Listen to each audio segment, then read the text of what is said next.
খুনি আওয়ামী লীগ আমাদের মধ্যে বিভাজন তৈরি করে তাদের ক্ষমতা পাকাপোক্ত করতে চেয়েছিল। বাংলাদেশের মানুষ তা রুখে দিয়েছে। সবাইকে 1432 বঙ্গাব্দের হাসিনা ছাড়া, খুনি ছাড়া, লীগ ছাড়া, দিল্লি ছাড়া, কাউয়া ছাড়া নববর্ষের সবাই আমরা একসাথে বলবো। আমি যখন 1 2 3 বলবো সবাই একসাথে বলবো শুভ নববর্ষ। রেডি? 1 2 3 শুভ নববর্ষ, শুভ নববর্ষ। 1432 বঙ্গাব্দ। আপনারা জানেন গত 2 যুগ ধরে বাংলাদেশের মধ্যে একটা নতুন বছর। আমরা এবার ইতিহাসের শ্রেষ্ঠতম ঈদ পালন করেছি, ঈদের মিছিল পালন করছি। একইভাবে আজকে সারা বাংলাদেশের মানুষ স্বতঃস্ফূর্ত ভাবে নববর্ষের উৎসব পালন করেছে। একই মিছিলে দেখেছি স্লিভলেস আমার বোনেরা, শাড়ি পরা বোনেরা, আবার হিজাব নিকাব পরা বোনেরা একই শাড়িতে চলছে, কেউ কাকে কটূক্তি করছে না।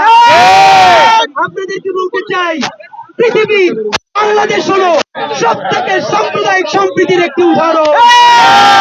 এখানে অধিকাংশ মানুষের ভাষা এক, ধর্ম কাছাকাছি, কোনো হানাহানি নাই। খুনি আওয়ামী লীগ আমাদের মধ্যে বিভাজন তৈরি করে তাদের ক্ষমতা পাকাপোক্ত করতে চেয়েছিল। বাংলাদেশের মানুষ তা রুখে দিয়েছে। আপনাদেরকে একটা কথাই জানাতে চাই ভাইরা, সর্বশেষ অনুরোধ করতে চাই, যদি জুলাই বাঁচাইতে না পারি আমাদের এই বৈশাখী উদযাপন কিন্তু বাঁচবে না। অতি সত্বর জুলাই, শাপলা এবং পিলখানা গণহত্যার বিচার শুরু করতে হবে। কাল বিলম্ব না করে গণহত্যাকারী আওয়ামী লীগ অতি দ্রুত নিষিদ্ধ করতে হবে। বন্ধুরা আমার, এই উদযাপনে কোনোদিন আমরা আবু সাইদ, ওয়াসিম মুগ্ধদের কথা ভুলে যাব না। বন্ধুরা আমার প্রায় 2000 শহীদ, হাজার হাজার আহতরা যদি ত্যাগ না করতো আজকে আমাদের এখানে নববর্ষ উদযাপন করা লাগতো না। এই সময় আমাদের অনেকেই ছিল আয়না ঘরে, অনেকেই ছিল গুম অবস্থায়। সুতরাং আমরা যদি সামনে আর কোন আয়না ঘর না চাই, গুম খুন না চাই, ফ্যাসিবাদ না চাই, দিল্লির দাবিদারি না চাই, অতি সত্বর এই সরকারকে জুলাই গণহত্যার দৃশ্যমান বিচার শুরু করতে হবে। অনেকেই বলছে আগে নির্বাচন নাকি সংস্কার। একটা কথা মনে করিয়ে দেই, জুলাইয়ের বিচারই হলো সব থেকে বড় সংস্কার। জুলাইয়ের বিচারই হলো সব থেকে বড় নির্বাচন। সুতরাং জুলাইয়ের বিচার বাদ দিয়ে যে অতিরিক্ত সংস্কার বলবে, অতিরিক্ত নির্বাচনের কথা বলবে, তাদেরকে আমরা জুলাইয়ের শত্রু হিসেবে ঘোষণা করছি। আগামী 25শে এপ্রিল শাহবাগে ইনকিলাব মঞ্চের পক্ষ থেকে জুলাই, শাপলা ও পিলখানা গণহত্যার বিচারের দাবিতে এবং গণহত্যাকারী আওয়ামী লীগ নিষিদ্ধের দাবিতে শহীদী সমাবেশ ঘোষণা করা হয়েছে। সারা বাংলাদেশের প্রতিটা বিভাগে আমরা গণসংযোগে গিয়েছি।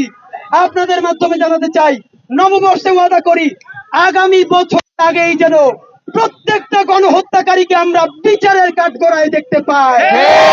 বন্ধুরা আমার, ভুলে যাবেন না, যদি সবাই মিলে এই গণহত্যার বিচার করতে না পারি, খুনি লীগের বিচার করতে না পারি, এইখানে আজকে যারা মিছিল করছি আনন্দ র্যালি, প্রত্যেককে কচুকাটা করা হবে। সুতরাং জানাতে চাই, আমরা যদি কচুকাটাই হই, তোমাদেরকে কিন্তু ছাইরে আমরা কচুকাটা হব না। সুতরাং সমস্ত রাজনৈতিক দল অনুরোধ করছি, জুলাইয়ের পক্ষে দাঁড়ান, বিচারের পক্ষে দাঁড়ান এবং নতুন বর্ষের শপথ নেই, দুর্নীতিগ্রস্ত বাংলাদেশ আর হতে দিব না। আজকে এই নববর্ষে যারা এসেছেন সবার জন্য আমরা বাতাসা, নকুলদানা, মোয়া, চিরা, খই, এই আমাদের দেশজ খাবারগুলো নিয়ে এসেছি। সবাই প্রোগ্রাম শেষ করে বাতাসা, নকুলদানা যার যেটা ভালো লাগে নিয়ে যাবেন, শপথ নিবেন ইনসাফের বাংলাদেশ গড়বার আগে আমরা রাজপথ ছেড়ে যাব না। বাংলাদেশ জিন্দাবাদ।